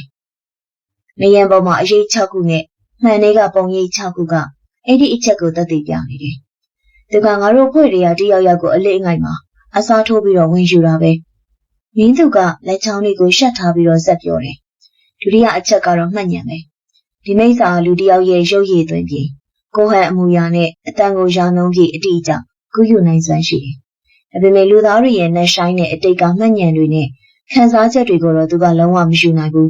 ။မနေ့ကလင်းလေးငွေဆောင်ကန်းချီသွားတာကိုတောင်ကြီးလိုမှပြောတာမင်းတို့အားလုံးအသိပဲ။ဒါဆိုငါတို့တယောက်နဲ့တယောက်ကိုရေးကိုတာမှတ်တယောက်တွေမေးပြီးတော့ဆက်စေးကြမလား။တီဟာကအကြံပြုလိုက်တယ်။အဲ့ဒါအလုပ်ဖြစ်နိုင်ပေမဲ့ရာနှုံးပြည့်တော့မသေးချဘူးတီဟာ။သူကငါတို့စကားပြောတာကိုအမြဲတမ်းခိုးနားထောင်ပြီးတော့အချက်လက်တချို့ကိုမှတ်သားထားနိုင်စွမ်းရှိတယ်လေ။ဒါကြောင့်ပို့ပြီးတော့တိကျသေးကြတဲ့တတိယမြောက်စီးမြင်ကိုငါတို့အသုံးပြုမှရမယ်။မင်းသူရဲ့အတန်ကပို့ပြီးတော့တင်းမာလာတယ်။သူ့ဝေရောတီဟာပါမင်းသူပြောတဲ့စကားကိုအာယုံစိုက်ပြီးတော့နားထောင်နေကြတယ်။တောင်းနာမှထိုင်နေတဲ့ပိုးပိုးကတော့ခေါင်းငုတ်သာငုတ်ထားစေဖြစ်တယ်။တတိယမြောက်စီးမြင်ကဘသူလဲမင်းသူတီဟာကမေးလိုက်တယ်။နာကျင်မှုပဲ။မင်းသူကပြက်ပြက်သားသားဖြေလိုက်တယ်။ဒီကိုဘွားမိစ္ဆာဝိညာဉ်ကလူသားမှမဟုတ်တာ။သူဖန်တီးထားတဲ့ခန္ဓာကိုယ်ကအတူရောင်တသက်ပဲလေ။လူတွေလိုထိခိုက်တန်ရာရှနာဖြစ်တဲ့အခါမှာနာကျင်မှုကိုသူခံစားရမှာမဟုတ်ဘူး။အရေးကြီးဆုံးအချက်ကလူသားတွေလိုနေရဲပြီးတော့ပူနွေးနေတဲ့သွေးမျိုးသူ့စီကနေထွက်လာမှာမဟုတ်ဘူး။အခန်းထဲမှာတိတ်ဆိတ်သွားတယ်။မင်းသူပြောချင်တဲ့အတိတ်ပဲကိုသီဟာကသေချာသဘောပေါက်တယ်။မင်းဆိုလိုတာငါတို့တွေကဘသူလူအစ်စ်လဲဆိုတာသက်သေပြဖို့အတွက်တယောက်ချင်းစီသွေးထွက်အောင်လုပ်ပြီးတော့စမ်းသပ်မယ်ဆိုတဲ့သဘောလား။တီဟာကမေးလိုက်တော့ဒါပဲရှိတော့တယ်လေတီဟာ။ငါတို့ချင်းချင်းယုံကြည်မှုတည်ဆောက်ဖို့အတွက်ဒီလောက်ထိရင်းမှတော့ရမှာပေါ့။ဒီခန်းထဲမှာမိစ္ဆာဝိညာဉ်ပါမလာဘူးဆိုတာသိချသွားမှငါတို့အပြင်ကိုထွက်ပြေးဖို့အစီအစဉ်ဆွဲလို့ရမှာ။သူ့ဝေကကြောက်လက်တကြားနဲ့မျက်ရည်တွေဝဲတက်လာတယ်။ဒါပေမဲ့သူတို့အသက်ရှင်လျက်အိမ်ပြန်နိုင်ဖို့အတွက်ဒါကလွဲပြီးတော့တခြားရွေးချယ်စရာလမ်းကြောင်းမရှိဘူးဆိုတာကိုလည်းသူ့ဝေကနားလေလိုက်တယ်။ဒီဟာကသက်ပြင်းရှိကြီးတစ်ချက်ကိုချလိုက်ပြီးကျန်းမြင့်ပေါ်ကဖုံမုတ်တွေကိုတွေ့ဝေစွာစိုက်ကြည့်လိုက်တယ်။ပြီးတော့သူကဆုံးဖြတ်ချက်ခိုင်မာသွားတဲ့မျက်လုံးတွေနဲ့မင်းသူကိုမော့ကြည့်လိုက်တယ်။ကောင်းပြီလေ။မင်းပြောသလိုငါတို့စမ်းသပ်ကြတာပေါ့။အရင်ဆုံးစပြီးအစမ်းသပ်ခံမယ်။ဒီဟာကပြောပြောဆိုဆိုအခန်းတောင်မှာပုံကျနေတဲ့အဟောင်းအမြင့်ပစ္စည်းတွေကြားထဲကနေစမ်းသပ်ဖို့လက်နက်ကိုစတင်ပြီးတော့ရှာဖွေလိုက်တယ်။သူ့ဝေကပိုးပိုးရဲ့ရှေ့တက်မှာဒူးထောက်ထိုင်ပြီးအသက်ကိုပြင်းပြင်းတစ်ချက်ရှူသွင်းလိုက်တယ်။ညာဘက်လက်ထက်ကသွေးပိနေတဲ့မှန်ကွဲစာကိုတင်းတင်းဆုပ်ကိုင်းထားတယ်။ပိုးပိုးမင်းမမိလား။လွန်ခဲ့တဲ့2နှစ်ကနေခွာဆုံးပါသွားတဲ့အချိန်တုန်းကလေနေရန်ဝန်းနေနေလို့ငါနေကိုနှစ်သိမ့်တဲ့အနေနဲ့ဘာလက်ဆောင်ပေးခဲ့ဘူးလဲ။သူ့ဝေတန်ကတုံ့ရင်းနေတယ်။အခန်းတစ်ခုလုံးတိတ်ဆိတ်သွားပြီးတီဟာနဲ့မြင်းသူလည်းပိုးပိုးရဲ့နှကန်းလှုပ်ရှားမှုကိုအသက်အောင်ပြီးတော့စူးစမ်းကြည့်နေတယ်။ပိုးပိုးက ခေါင်းကိုဖြည်းဖြည်းချင်းမော့လာတယ်။သူမမျက်လုံးတွေကသူ့ဝေကိုတက်တက်မကြည့်ပဲသူ့ဝေရဲ့အနောက်ဘက်ကိုငေးကြည့်နေတယ်လို့မျိုးအသက်မပါဘူး။စာအုပ်ငင်းငါ့ကိုစာအုပ်တအုပ်ပေးခဲ့တယ်။ပိုးကအသက်မပါတဲ့အတန်6ကက်ကက်ကြီးနဲ့ပြန်ပြေးလိုက်တယ်။သူ့ဝေမျက်နှာပြက်ကျသွားတယ်။နောက်ကိုဆက်ခနဲဆုပ်လိုက်တယ်။သူ့ဝေပေးခဲ့တာစာအုပ်မဟုတ်ဘူး။ငွေလက်ကောက်လေးတစ်ခွင်းပိုးရဲ့မညံ့နေလုံးဝလွဲချော်နေပြီဖြစ်တယ်။ဒီဟာကအခြေအနေကိုချက်ချင်းသဘောပေါက်သွားတယ်။သူကသူ့ဝေရဲ့လက်ထဲကမှန်ကွဲစားကိုမြင်မြင်ဆွဲယူပြီးပိုးလက်ထဲကိုအတင်းထည့်ပေးလိုက်တယ်။ပိုးနည်းနည်းချစ်လိုက်။မင်းလူအစ်စ်ဆိုတာကိုငါတို့အခုချက်ချင်းတက်တည်ပြလိုက်ပါ။ဒီဟာကအန်ကျိတ်ပြီးတော့ပြောတယ်။မြင်မြင်လို့လေပိုးမင်းသူကလည်းအတန်ကိုတင်းပြီးတော့ခက်ပြက်ပြက်ဝင်ပြောတယ်။ပိုးကမှန်ကွဲစားကိုကင်ထားပေမဲ့ဘာလှုပ်ရှားမှုမှမလုပ်ပဲငြိမ်သက်နေတယ်။အလုံးကထွက်ပြေးဖို့အသင့်အနေထားနဲ့သူမကိုစောင့်ကြည့်နေကြတယ်။ခဏနေတော့ပိုးကမှန်ကွဲစားကိုသူမရဲ့လက်ပွားပြင်ပေါ်မှာတင်ပြီးဖြည်းဖြည်းချင်းဖိဆွဲလိုက်တယ်။အရေးပြားပြက်ရှသွားပေမဲ့သူမမျက်နှာပေါ်မှာဘာနာကျင်မှုအရေးရောင်မှမရှိဘူး။မျက်တောင်လည်းမခတ်သလိုအသက်ရှူသံလည်းမကြားရတော့ဘူး။ပို့ပြီးတော့ကြောက်စရာကောင်းတာကပြေးဟသွားတဲ့အနာဝကနေသွေးတစ်စက်မှထွက်မလာတာပဲဖြစ်တယ်။ဒီဟာနဲ့မင်းသူတို့ရေးချစ်တုံးကလိုနေရဲတဲ့သွေးတွေမရှိဘူး။အနာဝက6သွေးနေပြီးတော့အနက်ရောင်အပေါက်ဟောင်းကြီးတစ်ခုလိုဖြစ်သွားတယ်။ဒီဟာမင်းသူနဲ့သူ့ဝေတို့3ယောက်စလုံးအသက်ရှူရက်မတက်ထိတ်လန့်သွားခဲ့တယ်။သူတို့နဲ့အတူတူအခန်းထဲမှာပိတ်မိနေတယ်လို့ထင်ခဲ့တဲ့ပိုးကအစကတည်းကပိုးအစ်စ်မဟုတ်ခဲ့ဘူး။အပြင်ဘက်မှာလင်းလင်းကိုအစားထိုးခဲ့တဲ့ကိုဘွားမိစ္ဆာဝိညာဉ်ကလင်းလင်းရဲ့အရှိတ်အဖြစ်နဲ့မှန်ထဲမှာပေါ်လာပြီးသူတို့ကိုအခန်းထဲပြေးဝင်အောင်ခြောက်လန့်ခဲ့တာကသက်အာယုံလွှဲတာဖြစ်တယ်။တကယ်ရည်ရွယ်ချက်ကသူတို့အလန့်တကြားပြေးနေတဲ့ချိန်အလစ်အငိုက်မှာပိုးရဲ့နေရာကိုအစားထိုးဝင်ယူပြီးအခန်းထဲကိုရောနော်လိုက်ဝင်လာဖို့ပဲဖြစ်တယ်။တကယ်ပိုးအစ်စ်ကအပြင်ဘက်တနေရာမှာလင်းလင်းလိုပဲသိနေလောက်ပြီဆိုတာအားလုံးသဘောပေါက်လိုက်တယ်။ရုတ်တရက်ပိုးရဲ့ခေါင်းကဘယ်ဘက်ပကုံးပေါ်ကိုတဘာဝမကျတဲ့အနေအထားနဲ့ချိုးကျသွားတယ်။အစစ်အမြစ်တွေပြုတ်ထွက်သွားတဲ့အတန်းကတကြွကြွထွက်ပေါ်လာတယ်။သူမရဲ့မျက်နှာပေါ်မှာနှကန်းတောင်နှစ်ဖက်စလုံးနေရွယ်အထိရောက်သွားမတက်ဆွဲဆန့်ထားတဲ့အင်မတန်ကြောက်စရာကောင်းတဲ့အပြုံးကြီးတစ်ခုကထွက်ပေါ်လာတယ်။ပိုးရဲ့ပုံစံယူထားတဲ့မိစ္ဆာကိုဘွားဝိညာဉ်ကမတက်ထရက်လိုက်ပြီးတော့တိခါတို့3ယောက်စီကိုတဖြည်းဖြည်းတိုးကပ်လာတယ်။သူမရဲ့လှုပ်ရှားမှုတွေကတာမန်လူတစ်ယောက်လိုမဟုတ်ပ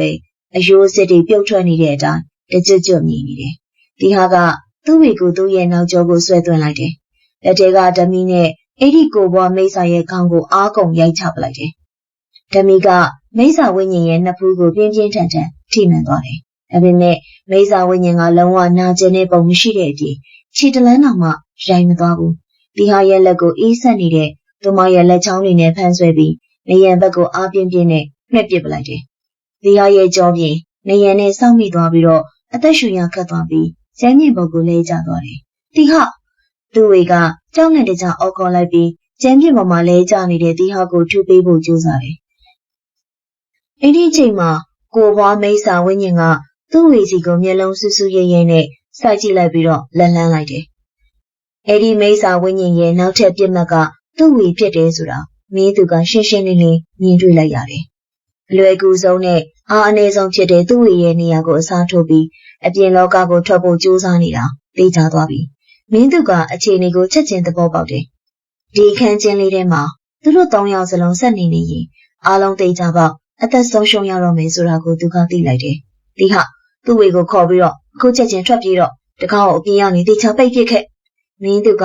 သက်ကုန်အော်ခစ်ပြီးတော့ပြောလိုက်ပြီးရှေ့ကိုပြေးထွက်လိုက်တယ်။ပြီးတော့ကိုဘွားဝိညာဉ်ရဲ့ခါကိုအားကုန်ဖက်ပြီးတော့ကျန်းမြင့်ဘုတ်ကိုလှဲချပလိုက်တယ်။မိစ္ဆာဝိညာဉ်ကမင်းသူရဲ့ကြောပြင်ကိုသူမရဲ့လက်သေးတွေနဲ့ကုတ်ချစ်ပစ်လိုက်ပေမဲ့မင်းသူကလုံးဝအလွတ်မပေးပဲတင်းတင်းကြပ်ကြပ်ဖတ်ထားလိုက်တယ်။မင်းသူမင်းကိုထားခဲ့လို့မရဘူးအတူတူသွားရအောင်။ဒီဟာကကျန်းမြင့်မော်ကထလာပြီးမင်းသူကိုကူညီဖို့ပြင်တယ်။မလာနဲ့ဒီဟာငါ့ကိုထားခဲ့သူ့ဝေကိုခေါ်ပြီးတော့မြင်မြင်သွားငါအချိန်ဆွဲထားပေးမယ်။မင်းသူကနာကျင်နေတဲ့ကြားကအော်ပြောတယ်။သူကဒီဟာကိုလုံးဝလှည့်မကြည့်ပဲ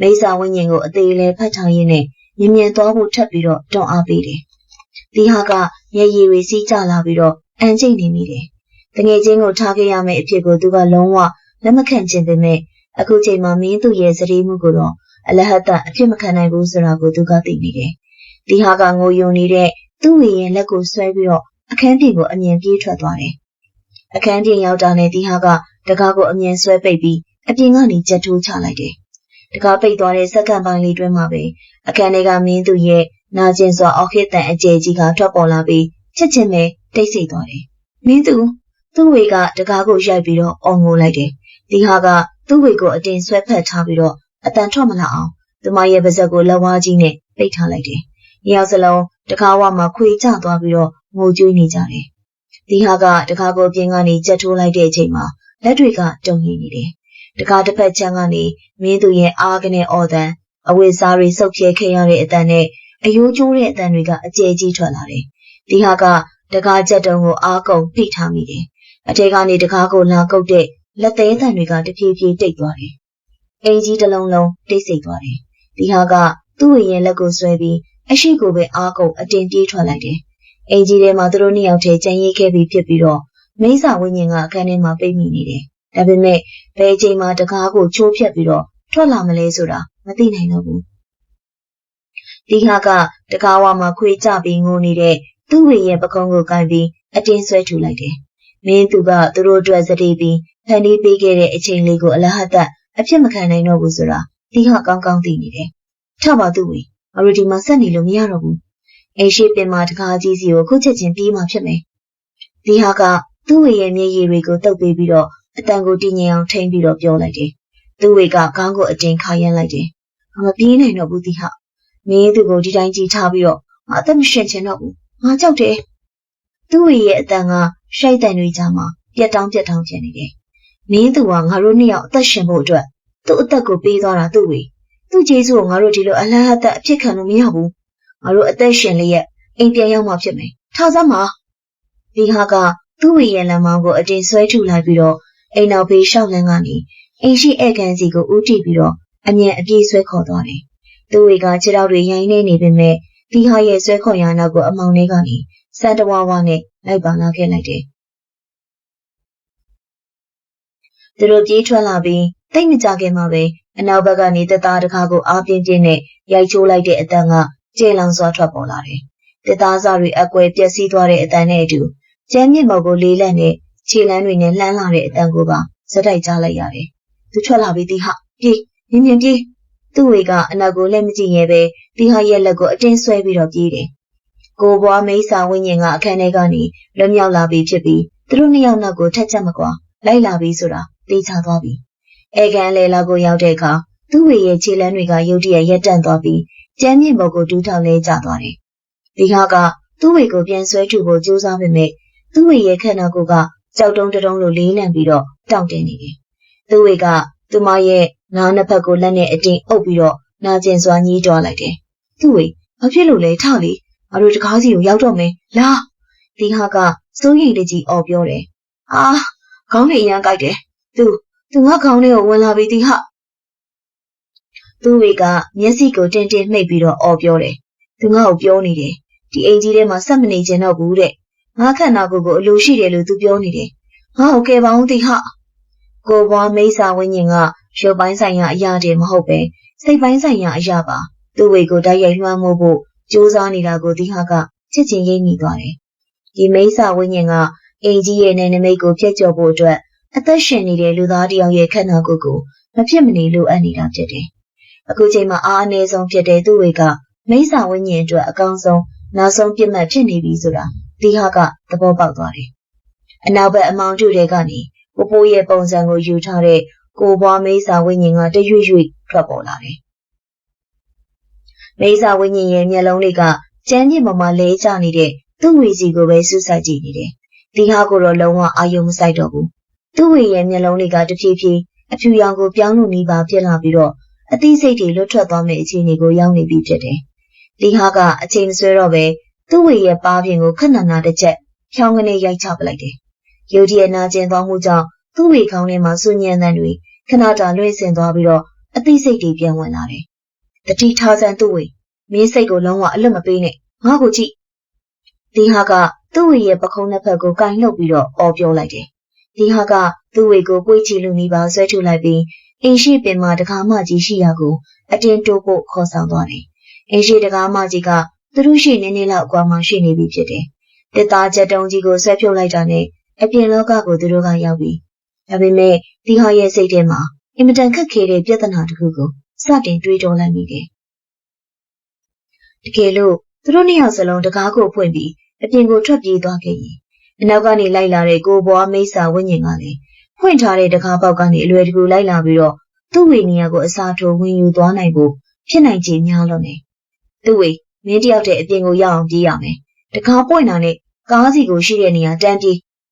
တီဟာကသူ့ဝေမျက်နှာကိုသေချာကြည့်ပြီးပြက်ပြက်သားသားပြောတယ်ဘာပြောတာလဲတီဟာတူသွားမယ်လေနေကိုလည်းငါထပ်ပြီးတော့အဆုံးရှုံးမခံနိုင်တော့ဘူးနော်သူ့ဝေကတီဟာရဲ့လက်ကိုအတင်းဆုပ်ကန်ပြီးတော့ငိုယိုတောင်းပန်လိုက်တယ်ငါတို့နှစ်ယောက်စလုံးထွက်သွားရင်တကားကပွင့်ကြံခဲ့ပြီးတော့သူငါတို့နောက်ကိုအလွယ်တကူလိုက်လာလိမ့်မယ်သူ့ဝေသူပြင်ကိုထွက်မလာနိုင်အောင်တယောက်ယောက်ကအထက်ကနေတကားကိုသေချာပိတ်ခဲ့မှရမယ်ငါဒီကောင်ကိုတားထားခဲ့မယ်သွားမြင်သွားတော့တီဟာကပြောဆူသူ့ဝေလက်ကိုဖြုတ်ချလိုက်ပြီးတော့အေးရမတစ်သားတကားချက်တုံးကြီးကိုအားကုန်ဆွဲမှဖို့ပြင်လိုက်တော့တယ်တီဟာကအေးရမတစ်သားချက်တုံးကြီးကိုအားကုန်ဆွဲမှလိုက်တယ်တန်ကြီးတက်နေတဲ့ပတ်တာတွေကကြွိခနဲ့အတန်ကြီးပြီးတော့ဒကမကြီးကပွင့်ထွက်သွားတယ်သွားတော့သူ့ဝေမြန်ထွက်ပြေးတော့တီဟာကသူ့ဝေကိုအပြင်ပန်လာတာဆောင်ပေါ်ကိုအတင်းကိုမှတွန်းထုတ်လိုက်တယ်နက်ခင်းရဲ့အေးဆက်ဆက်လေးပြင်းတွေကသူတို့မျက်နှာကိုလှမ်းရိုက်သွားတယ်သူ့ဝေကအပြင်ရောက်သွားပေမဲ့တီဟာကိုလှမ်းဆွဲဖို့ကြိုးစားတယ်တီဟာလာလေမြင်လား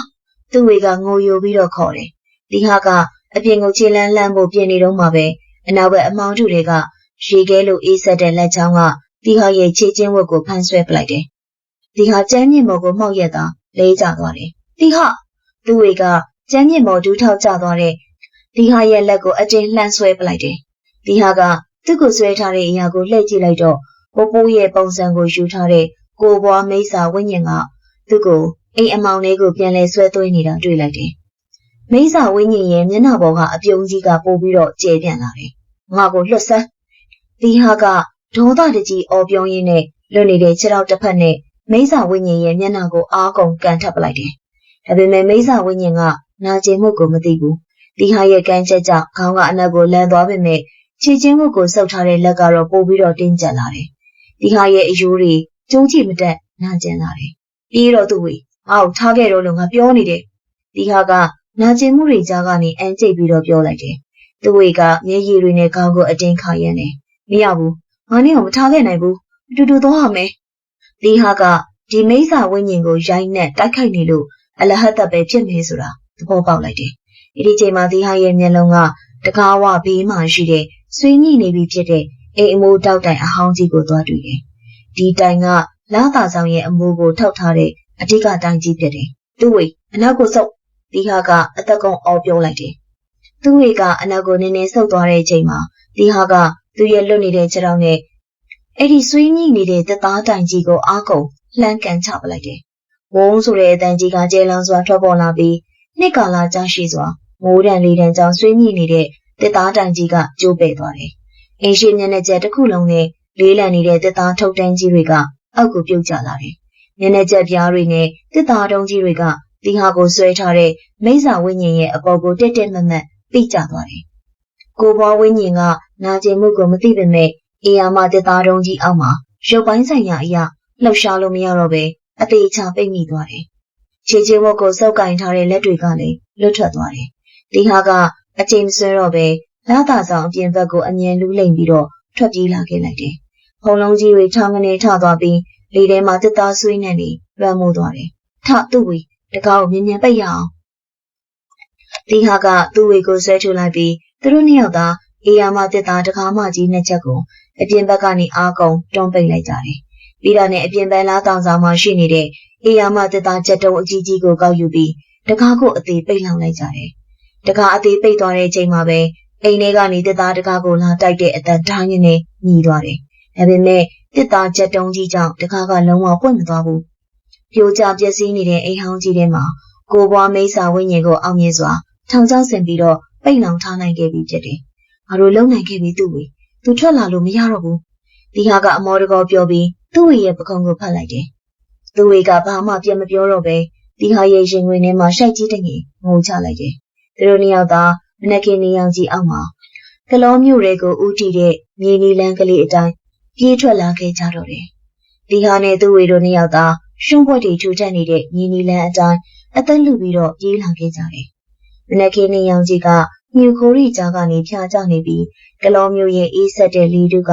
သူတို့ရဲ့ပင်မနွမ်းနေနေတဲ့ခန္ဓာကိုယ်တွေကိုပို့ပြီးတော့တုံ့ရင်စေတယ်။ဘလောက်ကြာအောင်ပြေးလာခဲ့တယ်လဲမသိပေမဲ့တောင်စင်လန်းကွေကိုရောက်တဲ့အခါပထမဆုံးဝင်ရောက်အနားယူခဲ့တဲ့လက်ဖက်ရည်ဆိုင်အသေးလေးကိုလှမ်းမြင်လိုက်တယ်။ရုတ်တရက်သူ့ဝေရဲ့ခြေထောက်တွေကရက်တန့်သွားပြီးတော့မြေကြီးပေါ်ကိုတူးထောက်ပြီးတော့ကျသွားတယ်။သူ့ဝေထလေငါတို့ရောက်တော့မယ်ဟိုမှာလက်ဖက်ရည်ဆိုင်လေးမြင်နေရပြီ။လာဒီဟာကသူ့ဝေရဲ့လက်မောင်းကိုကင်ပြီးဆွဲထုတ်ရင်းနဲ့ပြောတယ်။မရတော့ဘူးဒီဟာငါခြေထောက်တွေကအရန်ကိုလေးနေတယ်။သူငါ့ကိုဆွဲထားတယ်။သူ့ဝေကမျက်ရည်တွေစီးကျလာပြီးအတန်တုံတုံနဲ့ပြန်ပြောတယ်။ဒီဟာကအောက်ကိုငုံကြည့်လိုက်တဲ့အခါစက်သိန်းထားစရာမြင်ကွင်းကိုတွေ့လိုက်ရတယ်။နေကင်းနေရောင်ကြောင့်ထင်နေတဲ့သူတို့နှစ်ယောက်ရဲ့အရေးတွေကြားမှာတတယောက်မြောက်အရေးမဲကြီးတစ်ခုကကပ်ပါလာတယ်။အဲ့ဒီအရေးကြီးကမြေကြီးပေါ်ကနေသူ့ဝေရဲ့အရေးကိုအနောက်ကနေလှမ်းဆွဲထားတာဖြစ်တယ်။ကိုဘွားမိတ်ဆာဝိညာဉ်ကသူ့ဝေရဲ့အကြောက်တရားကိုအသုံးချပြီးအရေးတစ်ခုအနေနဲ့အင်ကြီးရဲ့အပြင်ဘက်ကိုလိုက်ပါလာပြီးဆိုတာတီဟာကသဘောပေါက်လိုက်တယ်။ငါ့ကိုထားခဲ့တော့တီဟာသူငါ့ကိုအလွတ်ပေးမှမဟုတ်ဘူး။ငါခေါင်းထဲမှာသူ့အတန်တွေကြီးပဲ။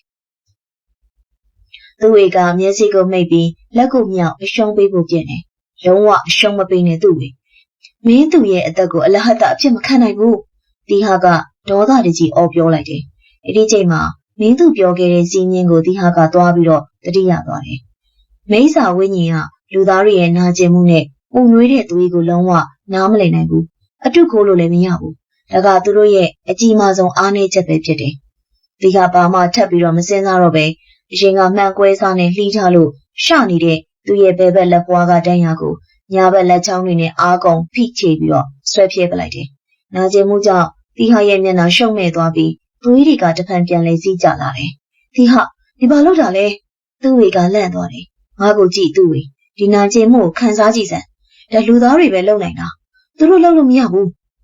။တီဟာကသွေးတွေရွှဲနေတဲ့သူ့ရဲ့လက်ဝါးကိုသူ့ဝေရဲ့ပါးပြင်ပေါ်ကိုတုပ်လိမ့်ပလိုက်ပြီးသူ့ဝေရဲ့အရေးကိုဆွဲထားတဲ့မိစ္ဆာဝိညာဉ်ရဲ့အရေးမဲကြီးပေါ်ကိုသူ့ရဲ့ပူနွေးတဲ့သွေးဆက်တွေကိုရည်ရွယ်ချက်ရှိရှိညှစ်ချပလိုက်တယ်။သွေးဆက်တွေအရေးပေါ်ကျတာနဲ့တပြိုင်နက်တည်းရှင်မေးပုံနဲ့အပတ်ခံရတယ်လို့အရေးမဲကြီးကတွန့်လိန်ပြီးတော့လူးလိန်သွားတယ်။ဒီဟာသူ့လက်ဝါးကတန်ရာဟောင်းကိုအားကုန်ထက်ညစ်ပလိုက်တယ်။အသားတွေပြေးထွက်သွားတဲ့နာကျင်မှုကြောင့်သူမျက်ရည်တွေဝဲပြီးမျက်ရည်တွေကျလာပေမဲ့အန်ကိုတင်းတင်းကျိတ်ထားတယ်။ပူနွေးနေတဲ့သွေးနီရောင်တွေကလက်ချောင်းတွေကြားကနေတစိမ့်စိမ့်နဲ့ထွက်လာတယ်။အဲ့ဒီသွေးတွေသူ့ရဲ့အရေးပေါ်ကိုကျသွားတဲ့အချိန်မှာမြေကြီးပေါ်ကအရေးမဲကြီးကစူပွားလာတဲ့စီပူအိုးတွေကိုရေကျသွားတယ်လို့တရှူးရှူးနဲ့တောင်းနေသွားတယ်။သူ့ရဲ့ပခုံးမော့ကလေးလံနေတဲ့ဖီအားကြီးကရုတ်တရက်လွင့်စင်သွားတယ်လို့ခံစားလိုက်ရတယ်။သူ့ရဲ့ခန္ဓာကိုယ်လေးပေါ့ပါသွားပြီးခေါင်းထဲမှာစူညံတန်တွေလုံးဝရပ်တန့်သွားတယ်။မြေကြီးပေါ်မှာသူတို့နှစ်ယောက်ရဲ့အရေးနှစ်ခုတည်းပဲကျန်ရစ်တော့တယ်။ငါတို့တကယ်နိုင်သွားပြီတီဟာသူပျောက်သွားပြီ။သူ့ဝေကဝမ်းသာအားရငိုရင်းတီဟာကိုဖတ်လိုက်တယ်။တီဟာကလည်းသူ့ဝေကိုပြန်ဖတ်ထောင်ရင်းနဲ့တပြင်းရှိကြီးကိုချလိုက်တယ်။သူတို့နှစ်ယောက်သာလက်ဖက်ရည်ဆိုင်လေးစီကိုဖြည်းဖြည်းချင်းရှောက်လာခဲ့ကြတယ်။ဆိုင်ရှိမှရဲနေတဲ့ဦးလေးကြီးကသူတို့ကိုကြည့်ပြီးအလက်တကျပြေးထွက်လာတယ်။ကလေးတို့ဘာတွေဖြစ်လာကြတာလဲ။အဝိစားတွေလည်းပေပွားလို့ကျန်တဲ့3ယောက်ရောကျွန်တော်တို့အိမ်မက်ဆိုးကြီးတစ်ခုကနေလွတ်မြောက်လာပါပြီဦးလေး။တကယ်ချင်း3ယောက်ကိုတော့ဆုံးရှုံးခဲ့ရတယ်။ဒါပေမဲ့အခုတော့အားလုံးပြီးဆုံးသွားပါပြီ။တီဟာကပြောရင်းနဲ့မနက်ခင်းနေရောင်ကြီးကိုအမောတကောမောကြည့်လိုက်တယ်။တကယ်ချင်းတွေရဲ့အသက်တွေရှင်းပြီးမှနာကျင်မှုတွေကိုကြမ်းကြမ်းခံပြီးမှရလိုက်ရတဲ့ဒီလွတ်မြောက်မှုကအရန်ကိုတန်ဖိုးကြီးမားလွန်းလာတယ်။ကလောရဲ့ညှို့ခိုးတွေကြားမှာတီဟာတယောက်သူ့ဝေရဲ့လက်ကိုခက်တစ်တစ်ဆုပ်ကိုင်လိုက်ပါတော့တယ်။ဟုတ်ကဲ့ပါရှင်ခုကတော့စာရေးဆရာမင်းသွေးဆက်ရှမ်းမောမြေရေးသားထားတဲ့